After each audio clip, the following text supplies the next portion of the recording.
ഒരു സഹസംവിധായകനാകാൻ വേണ്ടി ഒരുപാട് പേര്, അത് നിർമ്മാതാക്കളാവാം, സംവിധായകരാവാം, നടീനടന്മാരാവാം, എന്തിനധികം പി ഗോവിന്ദപിള്ള സാറിനെ പോലുള്ള കമ്മ്യൂണിസ്റ്റ് താത്വിക ആചാര്യന്മാരെ വരെ കത്തെഴുതി നേരിൽ കണ്ടും ആരോടെങ്കിലും ഒരു നല്ല സംവിധായകനോടൊപ്പം അസിസ്റ്റൻ്റ് ഡയറക്ടർ ആവാനായി ഒരു അവസരം ഉണ്ടാക്കി തരാൻ വേണ്ടി ഞാൻ കയറി ഇറങ്ങിയിട്ടുണ്ട്. അങ്ങനെ ഞാനൊരിക്കൽ ഊഴം കഴിഞ്ഞ ശേഷം, ഇല്ലിക്കാടും ചെല്ലക്കാറ്റും എന്ന് പറഞ്ഞ ആദ്യത്തെ സിനിമ മുടങ്ങി രണ്ടാമത് ഊഴം എന്ന് പറഞ്ഞ പടം റിലീസ് ചെയ്തതിന് ശേഷം ഊഴത്തിൻ്റെ സെറ്റിൽ വെച്ച് പരിചയപ്പെട്ട ആളാണ് ലേ ഔട്ട് എന്ന് പറഞ്ഞ വാർത്താ പ്രചരണ സ്ഥാപനം നടത്തുന്ന എബ്രഹാം ലിങ്കൻ. KJ എബ്രഹാം ലിങ്കൻ്റെ ജ്യേഷ്ഠനാണ് ജെ.സി. സാർ. അപ്പോൾ ജെ.സി. സാർ ഒരു സിനിമ ചെയ്യുന്നു എന്നുള്ളൊരു വലിയ വാർത്ത പത്രത്തിൽ കണ്ടു. പുറപ്പാട് എന്ന് പറഞ്ഞൊരു വലിയ സിനിമ ചെയ്യുന്നു. ജോൺ പോൾ തിരക്കഥ എഴുതുന്നു, 50ഓളം ആർട്ടിസ്റ്റുകൾ അഭിനയിക്കുന്നു. എല്ലാം വലിയ വലിയ സെറ്റപ്പിലുള്ളൊരു സിനിമ. മാക് പ്രൊഡക്ഷൻസ്, ഇപ്പോഴത്തെ മഞ്ഞളാംകുഴി അലി, അന്ന് മാക്കലിയാണ്, അദ്ദേഹം നിർമ്മിക്കുന്നു. ഇതിലെനിക്കൊരു അസിസ്റ്റൻ്റ് ഡയറക്ടർ ആവാനുള്ള ചാൻസ് വാങ്ങിത്തരാമോ എന്ന് ചോദിച്ചപ്പോൾ ലിങ്കൻ എന്നോട് പറഞ്ഞു, എനിക്ക് ഏറ്റവും മൂത്ത ആൾ ജെ.സി. സാറും ഏറ്റവും ഇളയ ആളാണ് ലിങ്കൻ. അപ്പോൾ ലിങ്കൻ്റെ സിനിമയിൽ ഒരുപാട് അവസരങ്ങൾ വാർത്താ പ്രചരണത്തിനുള്ള പന്താവൊക്കെ ഉണ്ടാക്കി കൊടുത്തെങ്കിലും ഒരു കാര്യവും ജെ.സി. സാറിനോട് നേരിട്ട് ലിങ്കൻ പറയില്ല. അപ്പോൾ എന്നെ പറഞ്ഞു, ഞാൻ ചേട്ടനോട് എങ്ങനെ പറയും? ദിനേശ് ഒരു കത്ത് എഴുതും, ആ കത്ത് വായിക്കുമ്പോൾ ചേട്ടൻ എന്നോട് ചോദിക്കും ഈ ദിനേശ് ആരാണ്. അപ്പോൾ ഞാൻ ദിനേശിൻ്റെ കാര്യം പറഞ്ഞോളാം. അങ്ങനെ ഞാൻ ജെ.സി. സാറിനൊരു കത്ത് എഴുതി. ആ കത്ത് ജെ.സി. സാറിന് ഭയങ്കരമായിട്ട് ഇഷ്ടപ്പെട്ടു. അദ്ദേഹം ലിങ്കനോടും ചോദിച്ചു. എന്നിട്ട് എനിക്കൊരു മറുപടി കിട്ടും. ഞാൻ കത്ത് വായിച്ചു. എൻ്റെ കൂടെ ഇപ്പോൾ ഈ സിനിമയിൽ വർക്ക് ചെയ്യാനായിട്ട് 5 പേരുണ്ട്. 6ൽ ഒരാളാകാൻ സന്നദ്ധനാണെങ്കിൽ എറണാകുളത്ത് എൻ്റെ വീട്ടിൽ വന്ന് എന്നെ കാണൂ എന്നായിരുന്നു ആ കത്തിലെ മറുപടി. എനിക്ക് എന്താ പറയുക, ഇപ്പോഴും അത് ആലോചിച്ചാൽ എനിക്കുണ്ടായ സന്തോഷം. ഞാൻ ജെ.സി. സാറ് മുണ്ടും ജുബ്ബയുമാണല്ലോ ഉപയോഗിക്കുന്നത്. അതുകൊണ്ട് തന്നെ ഞാനൊരു ചുവന്ന കരയുള്ള മുണ്ടൊക്കെ ഉടുത്ത് ഒരു ക്രീം കളറിലുള്ള ഉടുപ്പൊക്കെ ഇട്ട് വളരെ മര്യാദരാമനായി എറണാകുളത്ത് നോർത്തിലെ അയ്യപ്പൻകാവിൽ ഷീലകം എന്ന് പറഞ്ഞ ജെ.സി. സാറിൻ്റെ വീട്ടിലേക്ക് കടന്നു ചെന്നു. അപ്പോൾ ഇതൊന്നും അറിയാത്ത പോലെ ലിങ്കൻ അവിടെ കാത്തു നിൽപ്പുണ്ടെന്നെ. ഞാൻ താഴെ ഗേറ്റിൽ ബെല്ലടിച്ചു. അപ്പോൾ ആ വീടിൻ്റെ ഒരു പ്രത്യേകത, നമ്മൾ ഗേറ്റിൽ ബെല്ലടിച്ചു കഴിഞ്ഞാൽ ഡോറ് തുറക്കുകയാണെങ്കിൽ മേളിലേക്ക് പോകാൻ പറ്റും, താഴത്തെ നിലയിലേക്ക് പോകാൻ പറ്റില്ല. താഴെയുള്ളതെല്ലാം വീടിൻ്റെ അവരുടെ സ്വകാര്യതയാണ്. കിടപ്പുമുറിയും അടുക്കളയും ഡൈനിങ് ഹാളും ഒക്കെയാണ് താഴെ. പക്ഷേ അങ്ങോട്ടേക്ക് കിടക്കാൻ പറ്റില്ല. ഗേറ്റ് തുറന്ന് അവിടെ തന്നെ പടിക്കെട്ടാണ്. ആ പടിക്കെട്ട് കയറി മേളിലേക്ക് പോകാം. മേളിലേക്ക് പോകുമ്പോൾ രവീന്ദ്രനാഥ ടാഗോറിൻ്റെതാണോ യേശുദാസിൻ്റെതാണോ യേശു ക്രിസ്തുവിൻ്റെതാണോ എന്ന് സംശയം തോന്നിപ്പിക്കാവുന്ന ഒരു യേശു ക്രിസ്തുവിൻ്റെ വലിയ രൂപം ആ ചുവരിൽ പതിച്ചിട്ടുണ്ട് നമ്മൾ കയറിപ്പോകുന്ന പടിയിലവിടെ. 10-30 വർഷം മുമ്പാണെങ്കിൽ ഇപ്പോഴും എൻ്റെ മനസ്സിൽ ആ ചിത്രം മായാതെ നിൽപ്പുണ്ട്. അങ്ങനെ ഞാൻ ബെല്ലടിച്ചപ്പോൾ മേളിലെ വാതിൽ തുറന്നു. സുസ്മേരവദനായി എനിക്കിപ്പോഴും എൻ്റെ മൺമറഞ്ഞു പോയ എൻ്റെ പ്രിയപ്പെട്ട ഗുരുനാഥൻ ജെ.സി. സാറിനെ പറ്റി ഇപ്പോഴും ആലോചിച്ചാൽ ആദ്യം എൻ്റെ മനസ്സിലേക്ക് വരുന്നത് ഉടുപ്പിടാത്ത നൂലുപോലെ കനമുള്ള വലിയ മാല, സ്വർണ്ണമാല, അതിൻ്റെ താഴെ ഒരു കുഞ്ഞു കുരിശ് ഉള്ള ദേഹം മുഴുവൻ, ദേഹമാസകലം ശരിക്ക് രോമാവൃതമായ ശരീരമാണ് ജെ.സി. സാറിൻ്റെ. ഒരു ലുങ്കി മാത്രം എടുത്തിട്ട് മേളത്തെ നിലയിൽ നിന്നുകൊണ്ട് ചിരിച്ചുകൊണ്ട് എന്നോട്, ദിനേശല്ലേ ചോദിച്ചു. ഞാൻ പറഞ്ഞു, അതെ സാർ, കയറി വാ. ഞാൻ പടിക്കെട്ട് കയറി മേളിലേക്ക് ചെന്നു. വിശാലമായ ഒരു ഹാളാണ് മുകളിൽ. അലമാരയിൽ മുഴുവൻ വില പിടിച്ച പുസ്തകങ്ങൾ അടുക്കി വെച്ചിട്ടുണ്ട്. ഒരൊറ്റ ഫോട്ടോയെ ആ വീട്ടിലുള്ളൂ. ആ ഹാളിൽ നമ്മുടെ ഗാനഗന്ധർവൻ യേശുദാസും ജെ.സി. സാറും കൂടെ തോളിൽ കയറ്റി നിൽക്കുന്ന ഒരു വലിയ ഫോട്ടോ എലാർജ് ചെയ്ത് വെച്ചിട്ടുണ്ട്. അത് മാത്രമേ ആ ഹാളിലുള്ളൂ. വേറെ ആരുടെ ഫോട്ടോയും ഇല്ല. നിലത്ത് നല്ല കാർപ്പറ്റൊക്കെ വിരിച്ചിട്ടുണ്ട്. ഒരുപാട് വില കൂടിയ കസേരകളൊക്കെ ഇട്ടിട്ടുണ്ട്. എന്നെ സാറ് ഇരുന്നിട്ട് ഒരു സെറ്റ് ചൂണ്ടി കാണിച്ചിട്ട് ഇരിക്കൂ എന്ന് പറഞ്ഞു. ഞാൻ ഇരിക്കുമ്പോഴാണ് മനസ്സിലായത്, ഞാൻ ഇരിക്കുന്നതിൻ്റെ തൊട്ട് മുന്നിൽ ഒരാൾ കമിഴ്ന്ന് കിടന്ന് ഉറക്കുന്നു നിലത്ത്. ഞാനൊന്ന് അസ്വസ്ഥനായി. കാരണം ഒരു മനുഷ്യൻ നിലത്ത് കമന്ന് കിടന്നുറങ്ങുമ്പോൾ അതിൻ്റെ പുറകുവശത്തുള്ള കസേരയിൽ ഇരിക്കാനൊരു വൈകല്യം വരും. ജെ.സി. സാർ അത് പഠിച്ചു.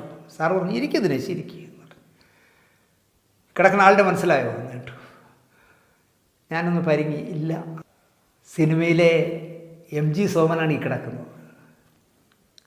ഞാൻ അതിശയപ്പെട്ടു പോയി. കാരണം ഞാൻ 5ാം ക്ലാസ്സിലോ 6ാം ക്ലാസ്സിലോ പഠിക്കുമ്പോൾ ഒരു ദിവസം രാവിലെ വീട്ടിൽ നിന്ന് സ്കൂളിലേക്ക് പോകുമ്പോൾ, ശാന്തിവിള UP സ്കൂളിലേക്ക് പോകുമ്പോൾ എൻ്റെ മുന്നിലൂടെ കുറേ കാറുകൾ, വാനുകൾ, ജീപ്പുകളൊക്കെ നിരയായി പോകുന്നു. അന്ന് ഈ ശാന്തിവിളയിൽ നിന്ന് എൻ്റെ വീട്ടിലേക്ക് പോകുന്ന കുരിമി റോഡ് ടാർ ചെയ്തിട്ടില്ല. ആ റോഡ് ഇങ്ങനെ കട്ടറിലൊക്കെ വീണ് ഇങ്ങനെ പോവുകയാണ്. ഞാൻ നോക്കുമ്പോൾ ഒരു കാറിൽ, ഒരു അംബാസഡർ ടാക്സി കാറിൽ കബീർ പൊന്നമ്മയും MG സോമനും ഇരിക്കുന്നു. അപ്പോൾ എനിക്ക് മനസ്സിലായി ഇത് ഏതോ ഷൂട്ടിങ്ങിനാണ് മനസ്സിലായി. പിന്നെ ഒന്നും നോക്കിയില്ല. 6ാം ക്ലാസ്സിലോ 7ാം ക്ലാസ്സിലോ പഠിക്കുന്ന ഞാൻ നേരെ തിരിച്ച് നടന്നു. ഈ കാറ് പോയ പുറകിലേക്ക് നടന്ന് ചെല്ലുമ്പോൾ ഉത്തരത്താമ്പിള എന്ന് പറഞ്ഞ ഒരു പ്രശസ്തമായ ഒരു തറവാടുണ്ട് ഞങ്ങളുടെ നാട്ടിൽ. അവിടെയുള്ള പത്മകുമാരിയമ്മ സാറ് എന്നെ പഠിപ്പിക്കുന്ന ടീച്ചറാണ് ശാന്തിവിള സ്കൂളിലെ. പത്മകുമാരിയമ്മ സാറിൻ്റെ വീട്ടിലാണ് ഷൂട്ടിംഗ്. ഞാൻ ആ പകൽ മുഴുവൻ അവിടെ നിന്നു. സ്കൂളിൽ പോയില്ല, ഉച്ചയ്ക്ക് ഉണ്ണാൻ വീട്ടിൽ ചെന്നില്ല, വൈകുന്നേരം സ്കൂൾ വിട്ടും ചെന്നില്ല. രാവിലെ തൊട്ട് വൈകുന്നേരം വരെ അവിടെ തന്നെ നിന്നു. അവിടെ കബീർ പൊന്നമ്മ MG സോമൻ ചേട്ടൻ്റെ ഭാര്യയായിട്ട് അഭിനയിക്കുകയാണ്. 4 മണി പൂക്കൾ എന്നാണ് പടത്തിൻ്റെ പേര്. പിന്നീട് ഇന്ത്യൻ സിനിമയുടെ താരറാണിയായി വളർന്ന ശ്രീദേവി ബാലതാരമായിട്ട് അഭിനയിക്കുന്ന സിനിമയാണ്. അതിലൊരു ടാക്സി ഡ്രൈവറുടെ വേഷമാണ് സോമേട്ടൻ്റെ കിളിയായിട്ട് അഭിനയിക്കുന്ന ഒരാൾ അവിടെ കിടന്ന് ഭയങ്കര കോമഡി അടിക്കുന്നു. ഞാൻ ആ മനുഷ്യൻ്റെ പുറകെയാണ് കിടന്നത്. ഞാൻ സോമേട്ടനെയും പൊന്നമ്മയൊക്കെ വിട്ടിട്ട് ഇദ്ദേഹത്തിൻ്റെ പുറകെ കിടന്നു കോമഡി പറയുന്നത് കേട്ട്. വർഷങ്ങൾക്ക് ശേഷമാണ് അറിയുന്നത് കോമഡി നടനും അസോസിയേറ്റ് ഡയറക്ടറുമൊക്കെ ആയ നെടുമങ്ങാട് കൃഷ്ണൻ എന്ന് പറഞ്ഞ ആളാണ് അതിൽ ആ കിളിയായിട്ട് അഭിനയിച്ചത്. ഇപ്പോൾ കൃഷ്ണനെന്ന് ഞാൻ നല്ല ബന്ധം, ഞാൻ കൃഷ്ണനെ കുറിച്ച് സ്റ്റോറി ചെയ്തിരുന്നു, നിങ്ങൾ കണ്ടിരിക്കും. അങ്ങനെ 6ാം ക്ലാസ്സിലോ 7ാം ക്ലാസ്സിലോ പഠിക്കുമ്പോൾ ഞാൻ ആരാധനയോടെ നോക്കി നിന്ന വെള്ളയും ഇട്ട വെള്ള ഷൂ, വെള്ള വാച്ച്, വെള്ള സ്ട്രാപ്പുള്ള വാച്ച്, വെള്ള അരക്കൈ ഉടുപ്പ്, വെള്ള പാൻസൊക്കെ ഇട്ട തൂവെള്ളയിൽ നിൽക്കുന്ന പൊക്കം കുറഞ്ഞൊരു മനുഷ്യൻ സ്റ്റാർട്ട് പറയുമ്പോൾ സ്പോട്ട് റെക്കോർഡിങ്ങാണ്. ഒരു ഇല പോലും വീഴുന്ന ശബ്ദമില്ലാതെ നിശബ്ദമായി എല്ലാവരും കേട്ട് നിൽക്കുന്നു. ഡയലോഗ് പറയുന്നു. അദ്ദേഹം കട്ട് പറയുമ്പോൾ വീണ്ടും സെറ്റ് കലുബിലാവും. ഒരു പരിധിവരെ വേണമെങ്കിൽ ഒരു സിനിമയുടെ സെറ്റിൽ ക്യാപ്റ്റൻ എന്ന് പറയുന്നത് ആളിൻ്റെ വലിപ്പത്തിലോ ഭംഗിയിലോ ഒന്നും അല്ല. ഒരു കൊച്ചു മനുഷ്യൻ നിന്ന് സ്റ്റാർട്ടും കട്ടും പറയുന്നിടത്ത് ആ സിനിമ ചലിക്കുകയും കട്ടാവുകയൊക്കെ ചെയ്യുന്ന കണ്ടു നിന്നപ്പോൾ സത്യമായിട്ടും ഒരു പരിധിവരെ സിനിമ സംവിധായകനാവണം എന്ന മോഹം എനിക്ക് ഉദിച്ചത് 4 മണി പൂക്കളുടെ ഷൂട്ടിംഗ് കണ്ടപ്പോഴാണ്. പിന്നീട് KS ഗോപാലകൃഷ്ണൻ എന്നുള്ള സംവിധായകനാണ് 4 മണി പൂക്കൾ ചെയ്തതെന്നൊക്കെ പിന്നീടാണ് മനസ്സിലായത്. കായലും കയറുമൊക്കെ ചെയ്ത അദ്ദേഹമാണ്. ആ മനുഷ്യൻ സ്റ്റാർട്ടും കട്ടും പറയുന്ന ആ രീതി കണ്ടപ്പോഴാണ് വലുതാവുമ്പോൾ ഒരു സംവിധായകനാകണം എന്ന ആശ എൻ്റെ മനസ്സിൽ മുളച്ചതെന്ന് എനിക്ക് തോന്നുന്നു. ആ സോമേട്ടൻ ജേസി സാറിൻ്റെ വീടിൻ്റെ നിലത്ത് കിടക്കുകയാണ്, കാർപ്പറ്റിൽ. നല്ല ഉറക്കം. ജേസി സാർ എന്നോട് ഒരുപാട് ചോദ്യങ്ങൾ ചോദിച്ചു. ഞാൻ എല്ലാത്തിനും മറുപടി പറഞ്ഞു. എന്തുകൊണ്ട് സംവിധായകനാകണമെന്ന് തോന്നി, പുറപ്പാടിൽ വർക്ക് ചെയ്യണമെന്ന് തോന്നാൻ കാര്യമെന്താ, എല്ലാത്തിനും ഞാൻ മറുപടി പറഞ്ഞു. സിനിമാ പത്രപ്രവർത്തനല്ലേ, ആ പത്രപ്രവർത്തന മേഖലയിൽ നിന്ന് എന്തുകൊണ്ട് ഇതിലേക്ക് വരാൻ തോന്നി എന്നൊക്കെ ചോദിച്ചപ്പോൾ ഞാൻ പറഞ്ഞു, സാറും പത്രപ്രവർത്തകനായിരുന്നല്ലോ, അത് ജേസി സാറിന് ഭയങ്കര ഇഷ്ടമായി. എന്നെക്കുറിച്ച് എന്തൊക്കെ അറിയാം? ഞാൻ പറഞ്ഞു, സാറ് നാടക നടനായിരുന്നു എന്നറിയാം. സിനിമയിൽ സത്യമാഷിനെ പോലെ, നസീർ സാറിനെ പോലെ നാടക ലോകത്ത് സാറ് സൂപ്പർ സ്റ്റാറായിരുന്നു എന്നെനിക്കറിയാം. കാളിദാസ കലാകേന്ദ്രത്തിലൊക്കെ പ്രധാന വേഷം സാറും പൊന്നമ്മച്ചി ചെയ്തിട്ടുള്ളത് എനിക്കറിയാം എന്നൊക്കെ പറഞ്ഞു. ഞാൻ ആ ഡീറ്റെയിൽ മൊത്തം പറഞ്ഞു. പിന്നെ ആരുമന്യരല്ല പോലുള്ള, അവൾ വിശ്വസ്തയായിരുന്നു പോലുള്ള, രക്തമില്ലാത്ത മനുഷ്യൻ, ഇതൊക്കെ ഞാൻ കണ്ടിട്ടുണ്ട് സാർ. രക്തമില്ലാത്ത മനുഷ്യൻ കണ്ടിട്ടുണ്ടോ? ഞാൻ കണ്ടിട്ടുണ്ട്. ഇദ്ദേഹമാണ് നായകൻ. ഞാൻ അറിയാം സാർ. അതിലെ ശിവൻ എന്ന് പറയുന്ന ക്യാരക്ടർ രക്തമില്ലാത്ത മനുഷ്യനായി, VT നന്ദകുമാറിൻ്റെ നോവലാണ്. ആ ക്യാരക്ടർ സോമേട്ടൻ മനോഹരമായി ചെയ്ത സിനിമയാണ് എന്നൊക്കെ പറഞ്ഞാൽ ഒരുപാട് സംസാരിച്ചു രക്തമില്ലാത്ത മനുഷ്യനെക്കുറിച്ച്. ഈ സംസാരത്തിനിടയിൽ എപ്പോഴോ ഉറങ്ങിക്കിടന്ന ആളൊന്ന് തിരിഞ്ഞു കിടക്കുമ്പോൾ അദ്ദേഹം കിടക്കുന്നതിൻ്റെ പുറകിൽ ഒരു ഞാഞ്ഞൂല് പോലത്തെ ഒരുത്തിയിരിക്കുക ഇങ്ങനെ എന്നെ ഇങ്ങനെ നോക്കി. ഞാൻ അറിയാതെ എണീറ്റു. ആ കിടന്നുകൊണ്ട് എന്നെ ആൾ ഇങ്ങനെ ആക്കി ഇരിക്കാൻ. ജേസി സാർ പറഞ്ഞു, എനിക്ക് ദിനേശ്. ഞാൻ ഇരുന്നു. ഇദ്ദേഹം അവിടെ ഇരുന്ന് കിടന്നുകൊണ്ട് തന്നെ ഞാനും ജേസി സാറുമായിട്ട് സംസാരിക്കുന്ന മുഴുവൻ ശ്രദ്ധിച്ച് കിടന്നു. കുറേ കഴിഞ്ഞപ്പോൾ എണീറ്റിരുന്നു. ലിങ്കൻ താഴെ നിന്ന് ഒരു ബ്ലാക്ക് ടീ കൊണ്ട് കൊടുത്തു. അത് കുടിച്ചു. ഉഷാറായി എണീറ്റ് കസേരയിലിരുന്നു. ഞങ്ങൾ തമ്മിൽ സംസാരിക്കുന്ന കേൾക്കുന്നതിനിടയിൽ അദ്ദേഹത്തിൻ്റെ ഭാവം കണ്ടപ്പോൾ എനിക്ക് തോന്നിയതോ പിന്നെ ഇനി സിനിമയിൽ വന്നിട്ടാണ് മലയാള സിനിമ രക്ഷപ്പെടാൻ എന്നുള്ളൊരു നിസ്സംഗമായ, സോമേട്ടൻ്റെ കണ്ണെപ്പോഴും ഒരു നിസ്സംഗമായ കണ്ണാണല്ലോ. ആ കണ്ണ് വെച്ച് എന്നെ ഒഴിഞ്ഞ് നോക്കിക്കൊണ്ടേയിരുന്നു. ഞാൻ പലപ്പോഴും ചൂളിപ്പോയെങ്കിലും ജെ.സി. സാറ് തരുന്ന ഒരു ആത്മബലമുള്ളതുകൊണ്ട്, അല്ലെങ്കിൽ സോമേട്ടൻ്റെ മുമ്പ് ഞാൻ ചമ്മിപ്പോയെന്നെ. അതാണ് സോമേട്ടൻ്റെ റിയാക്ഷൻ മുഴുവൻ മുഖത്തെ. ഓ ഇനി പുറപ്പാടില്ല, അസിസ്റ്റൻ്റിൻ്റെ കുറവേ ഉള്ളൂ എന്നുള്ള രീതിയിലൊക്കെ സോമേട്ടൻ പ്രതികരിക്കുന്നു. എനിക്ക് എന്താ പറയുക, ഞാൻ ജീവിതത്തിൽ അത് മറക്കില്ല. പിന്നൊരു കാര്യം, സിനിമയിൽ വ്യക്തിബന്ധങ്ങൾക്ക് യാതൊരു വിലയുമില്ലാത്ത നാടാണ്. വ്യക്തിബന്ധം എന്ന് പറഞ്ഞാൽ എന്താ പറയുക, സ്വന്തം കാര്യത്തിന് വേണ്ടി ഏണിയായിട്ട് ഉപയോഗിക്കുന്നതാണ് വ്യക്തിബന്ധം എന്ന് ഞാൻ വിശ്വസിക്കുന്നു. മേളിൽ കയറി കഴിഞ്ഞാൽ ആദ്യം തള്ളിയിടുന്നതായ ഏണിയായിരിക്കും. സിനിമയിൽ ഒരുപാട് അനുഭവങ്ങൾ എനിക്കത് പറയാനുണ്ട്. അങ്ങനെയുള്ള സിനിമാ ഫീൽഡിൽ ജെ.സി. സാറും സോമൻ ചേട്ടനുമായിട്ടുള്ള ആത്മബന്ധം ഞാൻ വേറെ ആരിലും കണ്ടിട്ടില്ല. അത്രയും ദൃഢമായ ആത്മബന്ധം. ഞാൻ മുമ്പൊരു കഥയിൽ പറഞ്ഞു, സോമേട്ടൻ്റെ തലവേദന സഹിക്കാൻ വയ്യാതെ നസീർ സാറിൻ്റെ ഫോട്ടോ വെച്ച് എല്ലാവരും തൊഴുത കഥ. ഞാൻ വർക്ക് ചെയ്ത പുറപ്പാട്, കുതിരകൾ എന്ന് തുടങ്ങി ജെ.സി. സാർ ചെയ്ത സീരിയലിലൊക്കെ സോമേട്ടൻ ഉണ്ടായിരുന്നു. അവിടെയൊക്കെ സോമേട്ടൻ കാണിക്കുന്ന തലവേദന എല്ലാം കണ്ട് ചിരിച്ചുകൊണ്ടിരിക്കുന്ന ജെ.സി. സാർ. അങ്ങനെ ഒരു നാൾ ജെ.സി. സാറിനൊരു ഫോൺ വരുന്നു. അദ്ദേഹത്തെ വിളിക്കുന്നത് PVS എന്ന് പറഞ്ഞ ആശുപത്രി, എറണാകുളത്തുള്ള പഴയ കൽപ്പക ടൂറിസ്റ്റ് ഹോമിൽ, ഇപ്പോൾ ആശുപത്രിയാണല്ലോ KTC ഗ്രൂപ്പിൻ്റെ. ആ ആശുപത്രിയിലൊരു പ്രശസ്തനായ ഡോക്ടറാണ് ജെ.സി. സാറിനെ വിളിച്ചത്. വിളിച്ച് കാര്യങ്ങളൊക്കെ, അവർ സുഹൃത്തുക്കളാണ്, കാര്യങ്ങളൊക്കെ സംസാരിച്ചുകൊണ്ടിരിക്കുമ്പോഴാണ് അറിയുന്നത് വളരെ ഗുരുതരമായ അവസ്ഥയിൽ മകൾ കാശ്മീരിലെന്തോ ആയിരുന്നു താമസം. അദ്ദേഹത്തിൻ്റെ മരുമകൻ എയർഫോഴ്സിലാണല്ലോ. അങ്ങനെ കാശ്മീരിൽ സോമേട്ടനും ഭാര്യയും കൂടി പോവുകയും അവിടെ വച്ച് മഞ്ഞപ്പിത്തം ബാധിക്കുകയും ക്രിട്ടിക്കലായ ഒരവസ്ഥയിൽ അവിടുന്ന് നാട്ടിലേക്ക് വരികയും വന്ന ഉടൻ തന്നെ ഈ PVS അഡ്മിറ്റ് ചെയ്യുകയും അവിടെ നിന്നാണ് ആ ഡോക്ടർ വിളിച്ചത്. അദ്ദേഹം ജെ.സി. സാറിനോട് പറഞ്ഞു, ജെ.സി, ഇനി ഏറിയാൽ ഒരു 3-4 ദിവസം കൂടിയേ നമ്മുടെ സോമൻ ഈ ലോകത്തുണ്ടാവും. അത് ആകപ്പാടെ അറിഞ്ഞൂടാത്ത ഒരൊറ്റ ആളേ ഉള്ളൂ, അത് സോമനാണ്. അദ്ദേഹം എനിക്കൊന്നുമില്ല, ഒരു പ്രശ്നമില്ല എന്നൊക്കെ പറഞ്ഞ് കിടപ്പുണ്ട്, വളരെ ക്രിട്ടിക്കലാണ്. ഫോണിൽ ആ സംസാരം കേട്ട ജെ.സി. സാർ പെട്ടെന്ന് ഫോൺ വച്ചു. ഞാൻ അറിഞ്ഞത് ഒരു 10 സെക്കൻഡ് പോലും വേണ്ടി വന്നില്ല, ജെ.സി. സാറിൻ്റെ ഒരു വശം തളർന്നു പോയി. ആലോചിച്ച് നോക്കൂ, എൻ്റെ പ്രിയപ്പെട്ട അനുജൻ, അല്ലെങ്കിൽ എൻ്റെ പ്രിയപ്പെട്ട എല്ലാമായ സോമു 2-3 ദിവസത്തിനുള്ളിൽ ഈ ലോകം വിട്ടു പോകുമെന്നുള്ള വാർത്ത ജെ.സി. സാറിനെ വല്ലാതെ തളർത്തി. ആരോടും അദ്ദേഹം ഒന്നും പറയാൻ പോയില്ല. പക്ഷേ ചുരുങ്ങിയ സമയം കൊണ്ട് ഒരു വശം തളർന്നുപോയി ജെ.സി. സാറിൻ്റെ. ഞാൻ ജെ.സി. സാറിനെ കാണാൻ ചെല്ലുമ്പോൾ, ഈ വിവരം അറിഞ്ഞ ആശുപത്രിയിൽ ചെല്ലുമ്പോൾ, വീണ്ടും ജീവിതത്തിലേക്ക് ഞാൻ തിരിച്ചു വരുമെന്നുള്ള ശുഭാപ്തിയോടെ സാർ സംസാരിക്കുന്നിടയിൽ എന്നോട് പറഞ്ഞു, നമ്മുടെ സോമു വളരെ സീരിയസായി PVS കിടപ്പുണ്ട്, വളരെ ക്രിട്ടിക്കൽ എന്നാണ് ഡോക്ടർ പറയുന്നതെന്ന് പറഞ്ഞു. ഞാൻ അത് ഡോക്ടർമാർ പറയുന്നതാണ് സാർ, ഒന്നും സംഭവിക്കില്ല. വാസ്തവത്തിൽ ജെ.സി. സാർ മാത്രമേ അറിയാതുള്ളൂ സോമേട്ടൻ പോയി. ഡോക്ടർ പറഞ്ഞു ജെ.സി. സാറിനെ അറിയിക്കേണ്ട.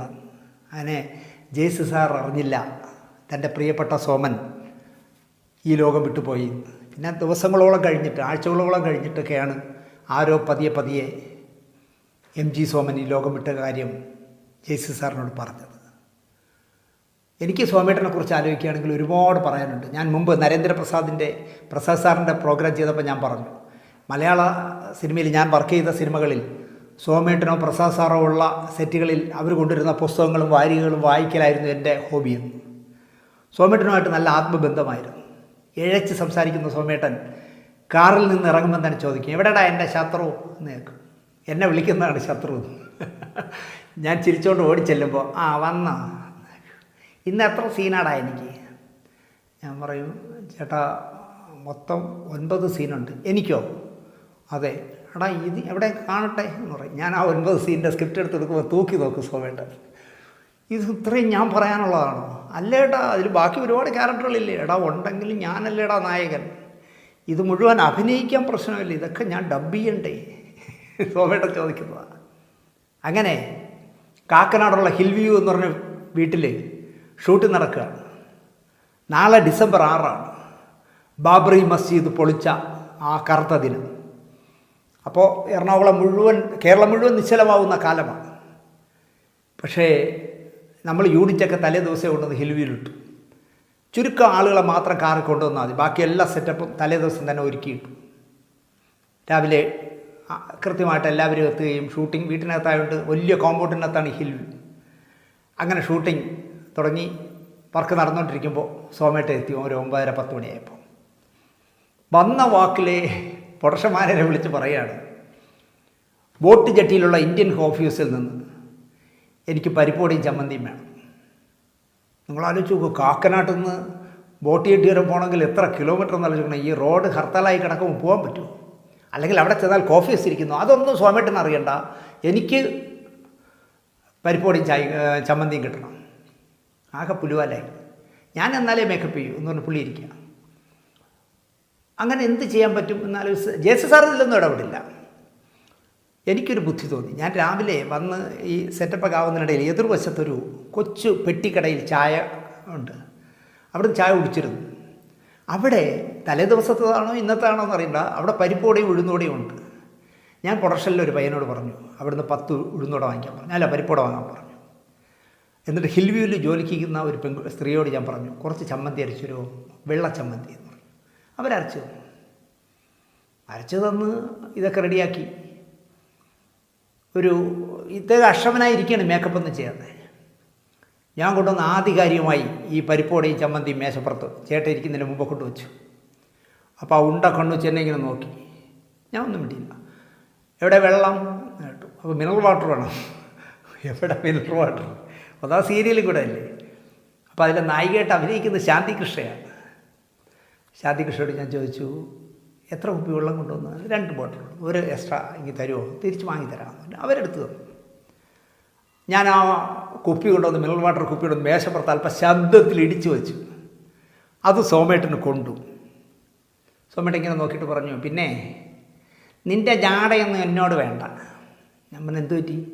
അല്ല, നീ എന്നെക്കൊണ്ട് 1 മണിക്കൂർ മുമ്പേ അഭിനയിപ്പിക്കാൻ ശ്രമിച്ചാൽ ഞാൻ 2 മണിക്കൂർ ലേറ്റായേ വരൂ. അതാണ് സോമൻ. ഞാൻ പറഞ്ഞു, ആയിക്കോട്ടെ, അതിനെന്താ? അങ്ങനെ വന്ന് 2 മണിക്കൂർ കഴിഞ്ഞ് അഭിനയിച്ചാൽ മതി. ഇന്ന് 9 സീനിലേ എടുക്കാവുള്ളൂ. അത് രാത്രി 12-1 മണി വരെ നീളട്ടെ. ഇന്ന് വൈകുന്നേരം തിരുവല്ലയ്ക്ക് പോകണമെന്നല്ലേ പറഞ്ഞു. അത് പോകാൻ പറ്റില്ല, അത്രേ ഉള്ളൂ. പോകാൻ പറ്റില്ല എന്ന് പറയാൻ നീ ആരാ? ഞാൻ പറഞ്ഞു, ഈ സീൻ തീരാതെ പോകാൻ പറ്റില്ലല്ലോ. ഇങ്ങനെ ഞങ്ങൾ കൊടുത്തും കൊണ്ടും എന്നും ഉടക്കുകളായിരുന്നു സെറ്റിൽ. പക്ഷേ എന്നെ ഭയങ്കര ഇഷ്ടമായിരുന്നു സോമേട്ടനെ. അതുകൊണ്ടാണ് എന്നെ ശത്രു എന്ന് വിളിച്ചിരുന്നത്. 1 മണിക്കൂർ മുമ്പേ നീ എന്നെ അഭിനയിപ്പിക്കാൻ നോക്കിയാൽ 2 മണിക്കൂർ ലേറ്റായി വരുന്നവനാണ് സോമൻ എന്ന് പറയുന്ന പാവം മനുഷ്യനായിരുന്നു. പാവമായിരുന്നു സോമേട്ടൻ. നാടോടിക്കാറ്റിൽ നിങ്ങൾക്കറിയാമല്ലോ, നാടോടിക്കാറ്റിലെ ഒരു പ്രശസ്തമായ സീനുണ്ട്. മഹാലിംഗപുരത്തെ ഐ വി ശശിയുടെ വീട്ടിൽ പോയി ശ്രീനിവാസൻ ബെല്ലടിക്കുമ്പോൾ സീമ ഇറങ്ങി വരും. ശശിയേട്ടൻ ഇല്ലേ എന്ന് ചോദിക്കുമ്പോൾ പറയും, ഭരണിയിലുണ്ടെന്ന്. ഭരണിയില്ല എന്ന് നോക്കുമ്പോഴാണ് ഭരണി സ്റ്റുഡിയോയിലാണെന്ന് പറയുകയും അവിടെ ഐ വി ശശി ചിത്രീകരിച്ചുകൊണ്ടിരിക്കുന്ന ഒരു സിനിമയിൽ MG സോമൻ അഭിനയിച്ചുകൊണ്ടിരിക്കുമ്പോൾ ക്യാമറയുടെ നടുക്ക് കയറി ശ്രീനിവാസൻ നിൽക്കുകയും ഐ വി ശശി കട്ടു പറഞ്ഞിട്ട് പിടിച്ച് മാറ്റം അയാളെ എന്നൊക്കെ പറയുമ്പോൾ സോമേട്ടൻ പറയുന്നുണ്ട്, ഞങ്ങളിതൊന്ന് എടുത്തോട്ടെ എന്ന് സോമേട്ടൻ പറയുമ്പോൾ ശ്രീനിവാസൻ പറയുന്ന ഒരു പ്രശസ്തമായ ഡയലോഗുണ്ട്, സോമേട്ടാ ഗായത്രിയിൽ അഭിനയിക്കാൻ വരുമ്പോൾ നിങ്ങളും പുതുമുഖമായിരുന്നു, ഓർമ്മയില്ലേ? കൂടെ ഞാൻ ആലോചിക്കുമ്പോൾ എനിക്ക് ചിരി വരുന്ന ഒരു ഡയലോഗാണ്. ഗായത്രിയിൽ വരുമ്പോൾ സോമേട്ടനും പുതുമുഖമായിരുന്നു എന്ന് ശ്രീനിവാസൻ പറയുന്ന പ്രശസ്തമായ ഡയലോഗ്. 1973 PN മേനോൻ സംവിധാനം ചെയ്ത ഗായത്രി എന്ന് പറഞ്ഞ സിനിമയിലെ രാജാമണി എന്ന നിഷേധിയായ ബ്രാഹ്മണ യുവാവായി അഭിനയിച്ചുകൊണ്ടാണ് സിനിമയിൽ സോമേട്ടൻ്റെ തുടക്കം. തിരുവല്ല തിരുമൂലപുരം മണ്ണടിപ്പറമ്പിൽ KN ഗോവിന്ദ പണിക്കരുടെയും PK ഭവാനി അമ്മയുടെയും ഏക മകനാണ്. ആണും പെണ്ണുമായിട്ട് ഒന്നേ ഉള്ളൂ. അങ്ങനെ ലാളിച്ച് വളർത്തിയതിൻ്റെ എല്ലാ കുഴപ്പമുണ്ട്. ഭയങ്കര വാശിക്കാരനാണ് സോമേട്ടൻ. ഏക മകനായി ജനിച്ച സോമശേഖരൻ നായർ ഗായത്രിയിൽ അഭിനയിക്കുമ്പോൾ അദ്ദേഹത്തിൻ്റെ പേര് നിങ്ങൾക്കറിയാമോ? സോമശേഖരൻ നായരെന്നോ MG സോമനെന്നോ ഒന്നുമല്ല. ഗായത്രിയിൽ അഭിനയിക്കുമ്പോൾ അദ്ദേഹത്തിനിട്ട പേര് ദിനേശ് എന്നായിരുന്നു. അതും സോമേട്ടൻ എന്നോട് സ്നേഹം കൂടാൻ കാരണമാണെന്ന് തോന്നുന്നു. കാരണം ഞാനൊരു ദിനേശല്ലേ.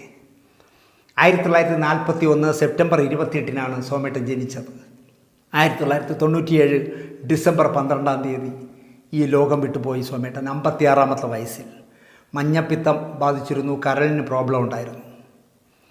ജോഷി സാർ സംവിധാനം ചെയ്ത ലേലം എന്ന് പറഞ്ഞ സിനിമയിലെ ആനക്കാട്ടിൽ ഈപ്പച്ചൻ എന്ന അനശ്വരമാക്കിയ കഥാപാത്രം മനോഹരമായി, പിന്നെ മിമിക്രിക്കാരൊക്കെ വർഷങ്ങളോളമായി ഇപ്പോഴും ഈപ്പച്ചനെക്കുറിച്ച്, ആനക്കാട്ടിൽ ഈപ്പച്ചനെക്കുറിച്ച് ഇപ്പോഴും ചെയ്യാറുണ്ട്. ആ ലേലം നിറഞ്ഞ സദസ്സിൽ തിയേറ്ററിൽ ഓടിക്കൊണ്ടിരിക്കുമ്പോഴാണ് സോമേട്ടൻ ഈ ലോകം വിട്ടുപോയത്.